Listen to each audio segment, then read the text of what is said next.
Turim įdomų projektą, reikės pervežti medicininę įrangą, yra jautri technika, didelis svoris ir reikalingas saugumas. Kaip pasiruošime, kaip supakuojame ir kaip saugiai reikės transportuoti. Taigi, važiuojam pasižiūrėti. Labą dieną, Dominykas Instrukso Group.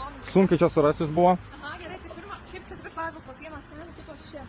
Darbus pradedame nuo medicininės įrangos. Kiekviena dalis yra jautri, todėl viską sandariai apvyniojame plėvele. Tai apsaugo nuo įbrėžimų ir drėgmės transportavimo metu. Labai svarbu užtikrinti saugų nunešimą laiptais, nes ši įranga neturi patogių rankenų. Darbus tęsime ruošdami likusią medicininės įrangos dalį. Kiekviena detalė čia yra jautri, todėl viską sandariai apvyniojame plėvele. Tai patikimai apsaugo paviršius nuo bet kokių įbrėžimų, dulkių ar drėgmės transportavimo metu. Toliau nešame elipsinį treniruoklį. Jis sunkus, didelis ir sunkiai telpa siauroje laiptinėje. Čia vietos mažai, todėl tenka kelti aukščiau ir nuolat komunikuoti tarpusavyje, kad apsaugotume kiekvieną kampą.